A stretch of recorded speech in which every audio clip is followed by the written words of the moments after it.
Jmenuji se Standa Petera, jsem fotograf a teďka už i režisér a focení a natáčení se věnuju teďka už zhruba 15 let.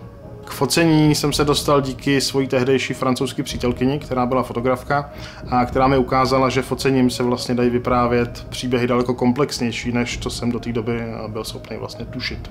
Než jsem si vybudoval svůj vlastní styl, tak to samozřejmě trvalo spoustu omylů. Musel jsem vyfotit a vyzkoušet hrozně moc stylů, takže jsem fotil krajinky, fotil jsem akty, fotil jsem módu a reklamu a nakonec jsem se našel v tom, že vyprávím příběhy, na kterých jsem sám vyrostl. To znamená dobrodružné příběhy, mystické příběhy a příběhy spojené s nějakýma bojovníkama, armádou a tak.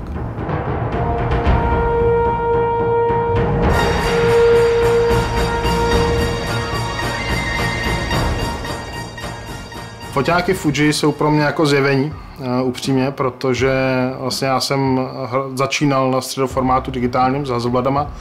Potom jsem to na dlouhou dobu opustil, protože to bylo vlastně nepohodlný, pomalý, nespolehlivý. A Fuji GFX je vlastně první foťák, který je použitelný středoformát pro mě. Je rychlej, je strašně spolehlivý, je lehkej a není tak drahý jako Hasselblad. Takže já získávám vlastně výstupy, které byly možné jenom u řádově daleko dražších foťáků, daleko pohodlnějc, levnějc a vlastně jsem strašně šťastný od té doby, co mám Fuji. Aktuálně mám tělo GFX 100S a k tomu mám zoomy, vlastně stabilizovaný, což je strašně dobrá věc, konkrétně 45-100, to je můj nejoblíbenější, a potom 100 až 200, taky stabilizovaný.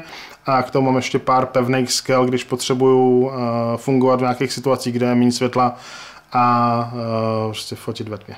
Focení jako takový je pro mě vlastně plnění snů o tom, že budu vyprávět příběhy. A je to plnění snů, který mi umožňuje se podívat na místa, kam bych se jinak nepodíval, protože bych neměl záminku. Tím, že mám vždycky nějaký konkrétní projekt, tak mi to umožňuje se dostat blíž k lidem, který mě zajímají a jsou pro mě něčím přitažliví. A v neposlední řadě je to vlastně forma vyprávění příběhů dalším lidem. To znamená, stavím světy, do kterých potom beru ostatní lidi a ukazuju jim, jak vidím svět. Věc, která mě nejvíc baví a uspokojuje na focení, je překonávání překážek, protože každý projekt, který začínáme, tak je vždycky něčím větší, něčím těžší, něčím zajímavější. Takže třeba v minulém roce jsme fotili hodně pro armádu, což přinášelo spoustu těžkých výzev. Fotili jsme vlastně z letících vrtulníků, stíhaček, fotili jsme na jedoucím tanku. A jsou tam vždycky věci, které se člověk musí naučit, prozkoumat, jak si je jakoby se skládat do té správné struktury, aby to dokázal udělat a odvedl dobrý výsledek. A vlastně tady ty výzvy, vždycky, když se nám povede nějakou takovou překonat, tak to je ten pocit, který mě na tom žene dál a baví. Spousta lidí říká, že v současném světě je těžký prorazit jako fotograf. Já si to nemyslím. Já si myslím, že to je stejně těžký, jako to bylo vždycky. Že úplně stejně jako v dobách, kdy jsem začínal já, nebo když začínaly moje vzory, tak to nejtěžší je najít si vlastní styl, najít si vlastní hlas a vlastně nepřestávat. A nejdůležitější vlastnost, kterou by měl mít každý fotograf aspirující, tak je vytrvalost. Není nic jiného, co by tě mohlo dostat někam dál než vytrvalost. Neexistuje talent, neexistuje štěstí, jenom vytrvalost, podle mě.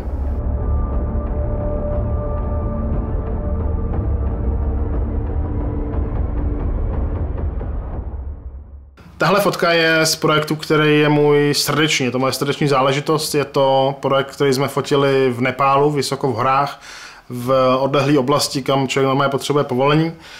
Je to projekt, který vlastně mě vrací do dětství, kdy jsem četl knížky o tibetském buddhismu a o poutnicích, kteří vlastně putovali Tibetem. A vznik toho projektu byl strašně jako náročný. Jeli jsme jeepem 10 dní prostě do hor, tam jsme během jednoho dne museli sehnat mnicha, klášter, dohodnout celou produkci. To všechno vlastně téměř bez spánku, protože se spánkovou deprivací a vysokohorskou nemocí. A dalších 10 dní jsme jeli zpátky. To znamená, tohle je projekt, který si opravdu nesu jako hluboko zarytej v srdci a baví mě. Když jsem mluvil o posouvání hranic, tak tohle je projekt, na kterém jsme posunuli téměř všechny hranice. Je to projekt, který se jmenuje Studená válka a je to vlastně takový vhled do toho, co se tady dělo někde kolem 70. a 80. roku, to znamená války špionů, britský agenti a tak dál. A tohle to je vlastně řídící centrum protiletecké obrany, který jsme si pronajali bývalý ze studené války. A výzva, ta hlavní, to byla v tom, že tam bylo strašně moc lidí. To znamená, já jsem si chtěl vyzkoušet, jak to vypadá dát dohromady vlastně 15 lidí v kostýmech, nasvítit celou tu scénu a ještě do toho dostat nějaké emoce. Takže myslím, že se to docela povedlo a každopádně to byla vlastně věc, na který jsem z toho strašně moc naučil. No a tohle je fotka z minulého roku, z projektu, který jsme dělali pro armádu.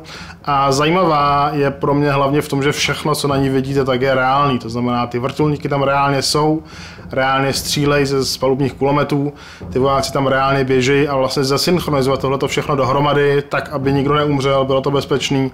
A ještě tam byla ta dynamika, kterou člověk potřebuje, tak je prostě výzva a myslím, že to je zase laťka, kterou ještě dlouho nepřekonáme.